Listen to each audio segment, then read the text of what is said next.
Ladies and gentlemen, welcome back to the Players Earn YouTube channel. And welcome back to the famous video series on the channel here. It's the Premier League predictions for Matchweek 31. So firstly, thank you for all the support last week. A lot of videos went up and got a lot of support from that, and we're getting closer and closer to 500 subscribers, so much appreciate all that support. Obviously, looking back at last week, our predictions didn't go as good as I thought I would be able to go. I ended up with adding 7 more points to our previous total of 178 prediction points, which now takes us to 185 of our prediction points for the season. If you're new to the channel and wondering how these prediction points work, it is 3 points for the correct scoreline, 1 point for the correct result, and obviously 0 points for neither.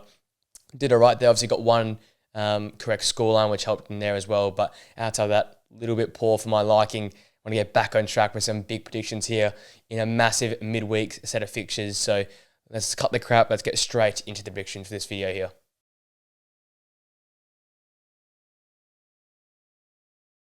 Our first game takes us up north. It is Newcastle hosting Everton.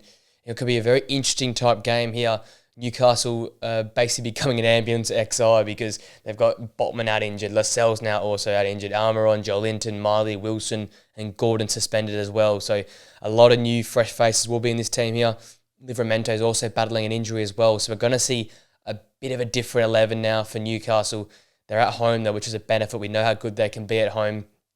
And obviously come off a remarkable comeback victory 4-3 over West Ham. At 3-1 looked done and dusted, but obviously a few things went their way. 2 converted penalties from Alexander Isak. Harvey Barnes, a hero off the bench as well. And it just showed, the fortress that St. James's Park can be, and also the mentality of these players to keep fighting and to get a big win there. Now their hopes of European football is still alive, maybe scrapping Europa League appearance, or if they even get even luckier in the 6th there, and really knocking on the back of Manchester United and also West Ham as well. So a massive result last week. I hope they can kick on with that momentum here, and we'll make a great fist of it towards the back end of the season here. Looking at this game here though, you're going to need players like Bruno Guimaraes, in that midfield area to really lead the way. Longstaff as well. Look at Harvey Barnes now. Going to have to elevate himself to be that guy up top alongside Alexander Isak while Gordon's been suspended. So key characters are going to have to stand up for this game, because Everton, despite not winning a game in 12, have been quite good and were great on the weekend versus Bournemouth. Going to Bournemouth, not an easy trip anymore.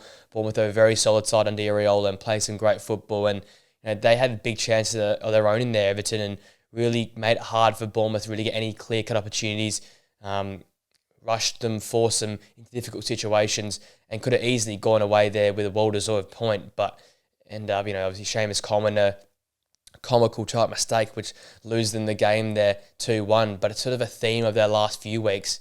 I know they haven't won in 12 games, but you can see there's quality there. There's great passages there, and it's about time something's going to click. And if there's any time to break this run of this winless run they're going on, it's got to be now against Newcastle. I know it's away at St. James's Park, but I listed off all those names out injured. You've got a whole new centre-back pairing in there. You lose a key player like Gordon with suspension. Key players like Almiron up top as well. Joelinton in midfield as well. Lewis Miley, who's been massive for the club this season. There's a big chance for Everton to get on top and win this game. I expect them early on to try and, take it to Newcastle. Look at that midfield there as an opportunity to get in control of this game and utilise the likes of McNeil and Harrison in wide areas, because whenever those two in wide areas have played well, Everton normally won their games of football. So whoever's the more clinical, whoever can control the midfield battle will likely win this game here. With that all being said, I'm going with Newcastle just to get over the line in a very scrappy 1-0 win for me.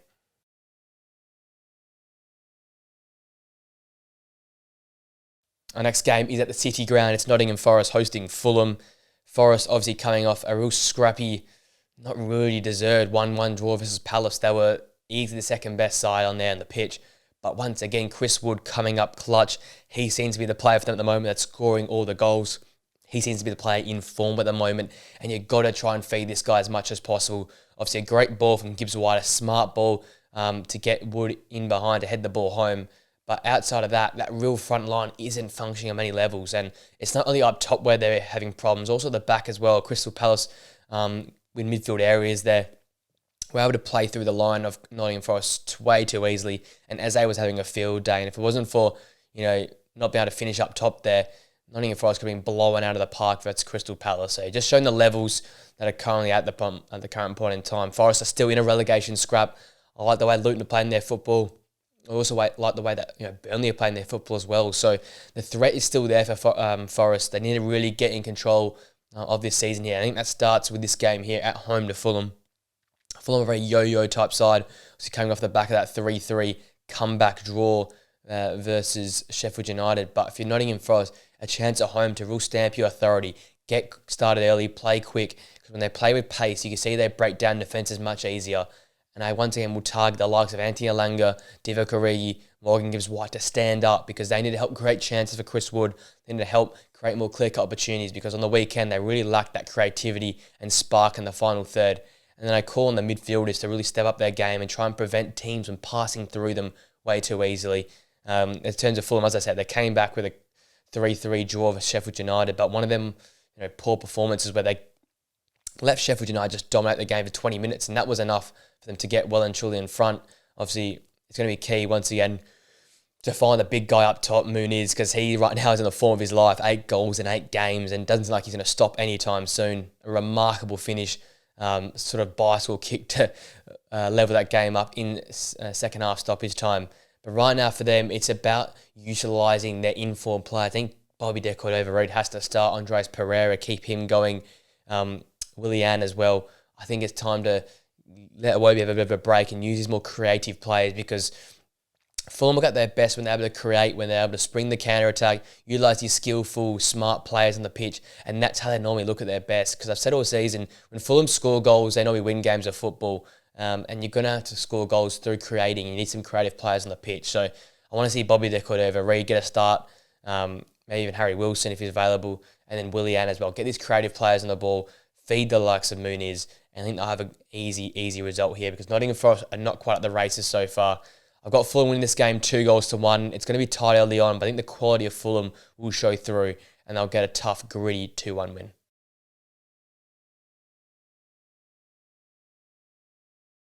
The next game is Burnley hosting Wolves, and a tough one to call here. Burnley coming off the back of a very impressive 2-2 draw to Chelsea, despite having 10 men and despite having their manager sent upstairs and being sent off. So it was a character-building type win, but Chelsea, we can't really judge a draw versus Chelsea in any real regard right now because they're one of the most inconsistent sides in the Premier League.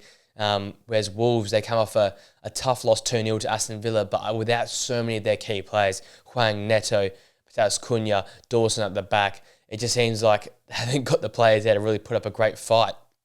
But you look at that game versus Aston Villa, if Aït-Nouri scores that goal early on, I think the whole complexion of that game changes.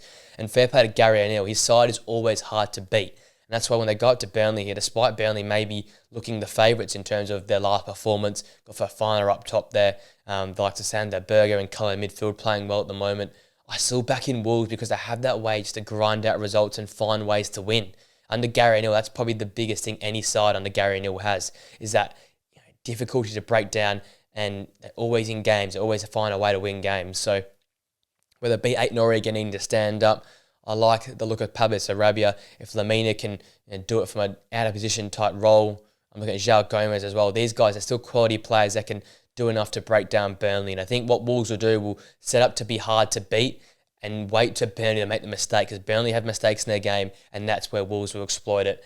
I've got it being a bit of a ball fest, but Wolves getting over the line 1-0. I just think it's going to be so tight, so compact, and both teams are really just lacking the quality on either side to really make this game much of an exciting affair.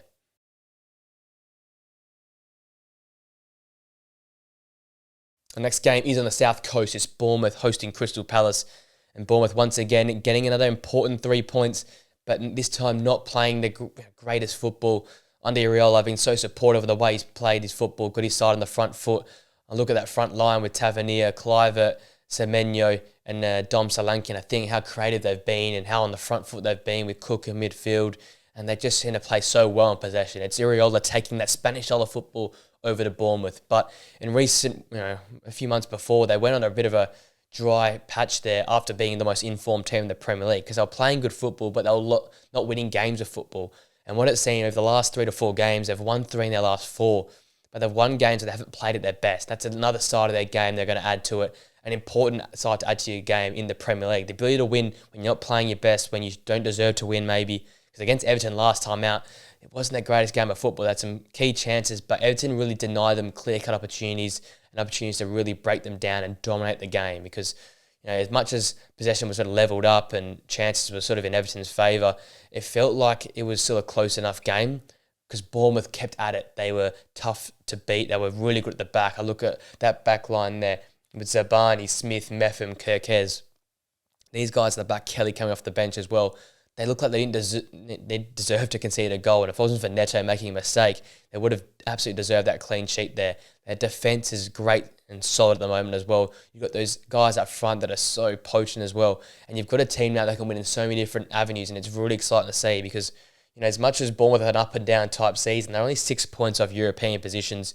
So it's not impossible, especially with some of the run-in that some of these teams around that area have in terms of fixture congestion, games against tough teams. So you never know. Bournemouth can end the season, in a European position, on the brink of a European position in the top half, and that'll be such a success under their first season with Andre Areola. You look at Crystal Palace; they had a superb performance versus Nottingham Forest, probably with their best under Oliver Glasner's charge. That 5-back was very solid versus Nottingham Forest. If Eze gets a little bit more luck or is a bit more potent in front of goal, they win that game quite easily. They'll be kicking themselves if they couldn't get all 3 points last time out. I was very impressed with Lerma in midfield, alongside Wharton in there at times. And obviously got Munoz, who sort of comes in from that right wing-back position to support the midfield areas. And I think that's going to be so important this game here. How does Bournemouth deal with the 5-back at Crystal Palace? Can they break it down? And then alternatively, if they throw numbers forward, how do Crystal Palace counter-attack and try and catch Bournemouth on the break? We've got two sides with really solid back lines, with some star players up top. Who has the sprinkle, the touch of quality to win this game? I think that's where it's going to come down to. And I think the informed players of Bournemouth up top will be enough for them to get over the line. I've got a 2-0 win for Bournemouth. I think the likes of Solanke and Semenyo will be too much for this back five to cope with. And being at home is obviously a bonus as well.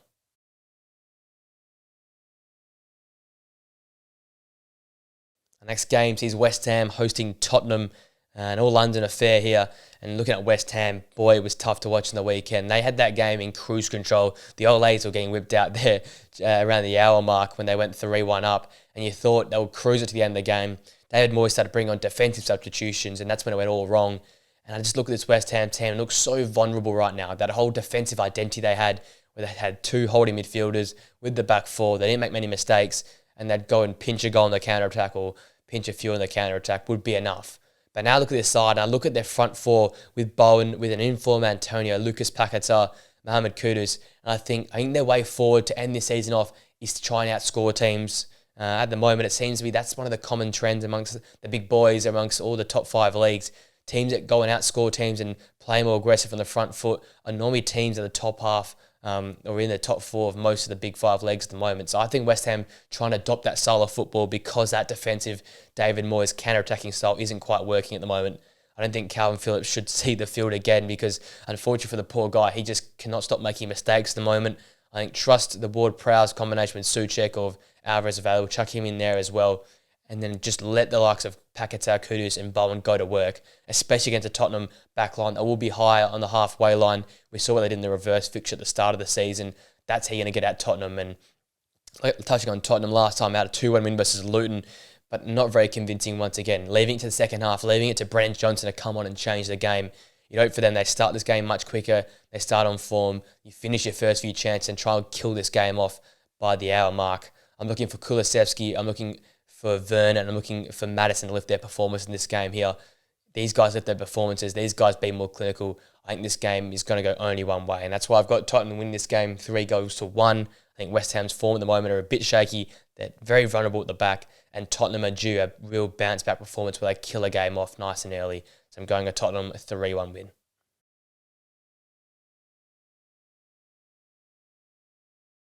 Our next game is an interesting one. It's back in London. It's Brentford hosting Brighton. And obviously, Brentford coming off a chaotic 1-1 draw versus Manchester United, but they absolutely deserved all 3 points. From minute 1 to minute 100, it felt like they dominated that game there. 30 shots and only managing to score the 1 goal. They've got to be more clinical, especially versus Brighton, who will play with a much higher intensity, effort and work rate. They've got to be at the races early as well. And I look at the combinations up top, Tony and Bermo, Vissa, all these guys being back are so exciting. The way they put balls into the area so much as well versus Manchester United. These are the two keys for me. You've got to have these three guys, whether they be together or one come off the bench. They've got to be clinical up top. They've got to take their chances. And secondly, utilise that same premise they use versus Manchester United.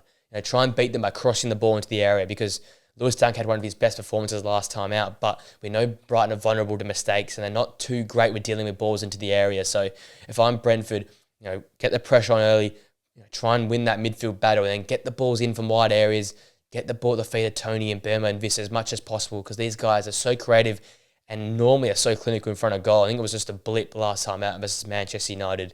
I hope they carry that momentum, that high energy, that pressure onto this game versus Brighton, because it's going to be a very interesting affair. Brighton obviously come off being well and truly second best versus Liverpool, but for me, it's probably one of their best competitive type performances we've seen in the Premier League for some time. We've seen in Europe they've been quite competitive, but in the Premier League we haven't seen that real gritty nature of Brighton for some time. We've seen them being good in possession and create some great chances, but not be clinical, but getting exposed at the back, be mistake riddled, and just not look like the Brighton we saw last season.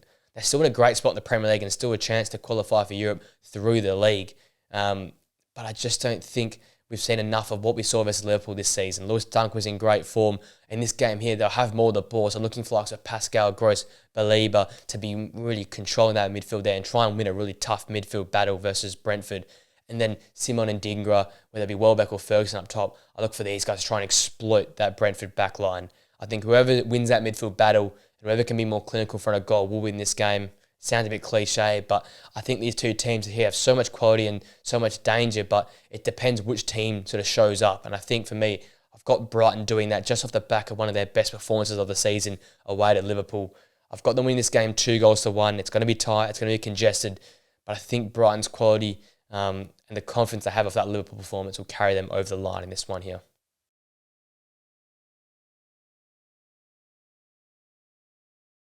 All right, we come to our next game, which is a massive one. It's Arsenal back at home at the Emirates hosting Luton.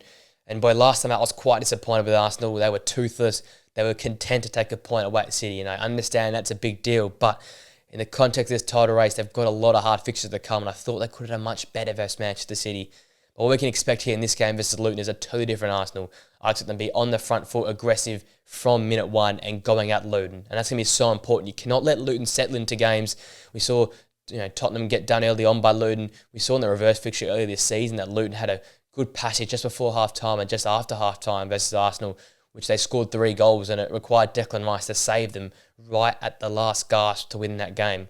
We know Luton like playing against the big boys, and they're going to really take it to Arsenal, I feel like. Arsenal, they're probably the most informed team in the competition, but this time of the year, I just do not trust them. They're at home, and I expect players like Saka, I bet players like Martinelli or Tross or whoever starts on the wing positions, they have to be the key in this game here. As much as Doughty and Kabore and these sort of players are really great going forward and can make some massive moments defensively, they are vulnerable in that type of that time, that place of the park. So utilise the wingers, utilise your skillful players on the flanks there, try and overload the wide areas and catch Luton out with their more vulnerable positions at full back. You think the likes of Menga to try and hold up in midfield at the back there with Barkley dropping in from midfield. These sort of players, experienced players like Townsend will probably get a start as well. We need those leaders, those veterans to really fight for Luton here in this game, because Arsenal will be on it from minute one. And for Luton, we know how they start so well. It's going to be a battle. Who can start the better of the two sides? Because if Luton score early, you realise the pressure's just going to build at the Emirates. It's going to get overwhelming. And do Arsenal have the bottle for it? It's going to be a very good test. I think a really key test for me to see how Arsenal will go towards the back end of this season here. But that all being said, I still think Arsenal will get over the line. They've got the quality. They're in a title race for a reason. They should be able to beat Luton. And Luton, despite being so good against some of the big boys, they never seem to get over the line. This is a big chance for them to try and either get a big key point versus one of the big 6 or get a massive 3 points away from home in their battle to try and get out of the bottom 3, because they're still fighting to try and stay up in this Premier League season. But that all being said, I've got Arsenal winning this game 3-1. I think it's going to be a very interesting affair, though, and it could swing either way. We know how both teams can put up some interesting type performances.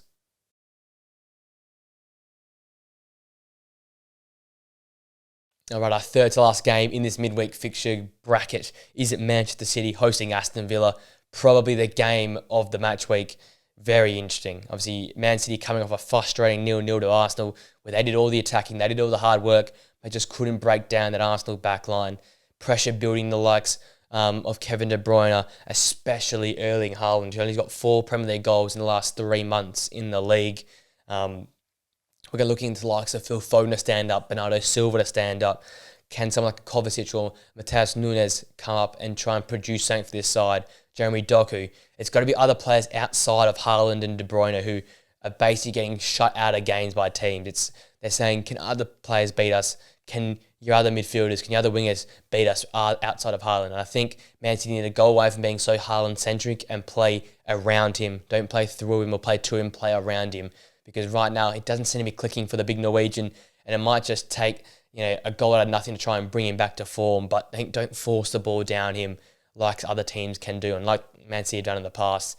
Obviously, Villa, they come off an impressive 2-0 win versus Wolves, a bit of a bounce-back performance. But again, they didn't beat a strong Wolves side. So both teams looking to improve this week. Obviously, Villa beat Man City in a classic game last time out in the Premier League, and I think they'll utilise a very similar formula once again. Obviously, Ollie Watkins went off at halftime with some sort of hamstring niggle. I do not know if he'll be available, but with Diaby scoring, Leon Bailey being in the form he is, I wouldn't be surprised if Aston Villa go into some sort of 4-5-1 and let Bailey or Diaby sit alone up top and try and support each other and just counter-attack Man City, because we know that can be vulnerable in that sort of part of the pitch. That's how they won the last time around, purely just sitting in, absorbing pressure and then counter-attacking. But this time they're out without Kamara, they're out McGinn. So you're looking at Tielemans to stand up, Douglas Luiz to stand up, Ramsey in there as well to try and stand up and congest that midfield area. I think that's where Aston Villa could lose this game, because Man City's midfield is so good. It's so overwhelming for teams at times. There's so much quality in there that it's so hard to stop. And I think Man City just don't have 2 bad games in a row, so I expect them to respond. I expect Haaland to get back on the score sheet as well. It's been too long between goals for him. So I've got Man City bouncing back. They're one of the best bounce-back teams. They don't drop too many games at home, let alone 2 in a row. So I've got them winning this game 3-0. Aston Villa will make it hard, but I think City is going to have too much in this game here for Aston Villa to stop.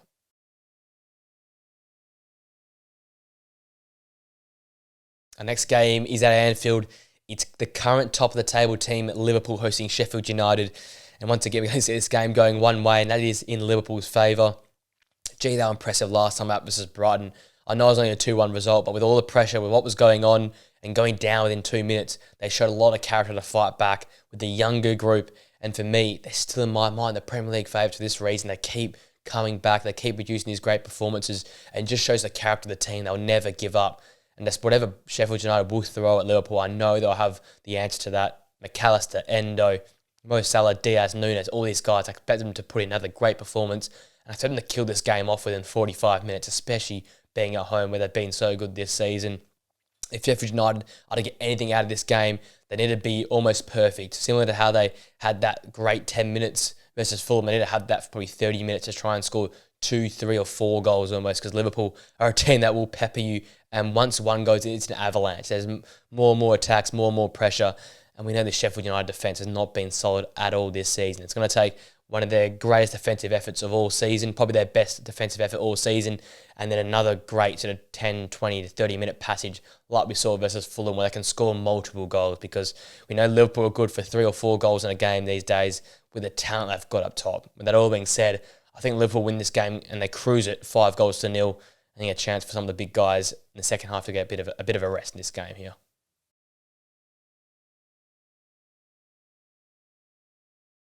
That now brings us to our final game of the match week. It is Chelsea hosting Manchester United.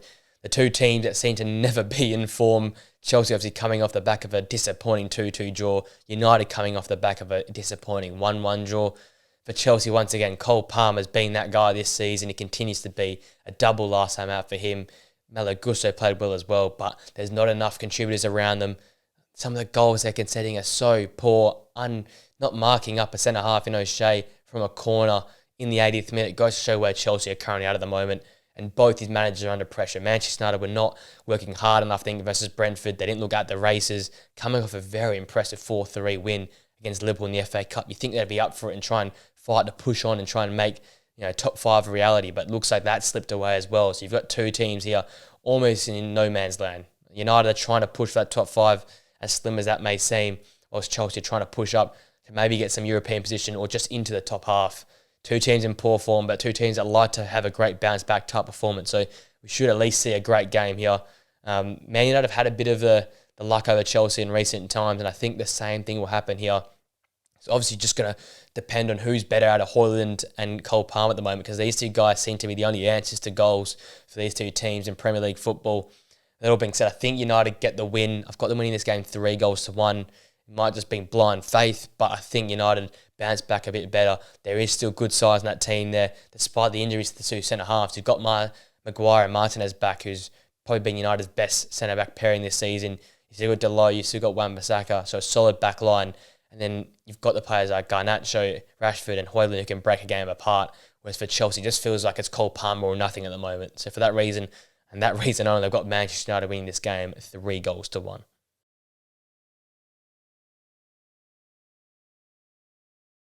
With that all being said, ladies and gents, that brings my prediction video for match week 31 to an end. Midweek Premier League football is back, and I absolutely love that. The whole football we get, the absolute bet at the moment. Key games here.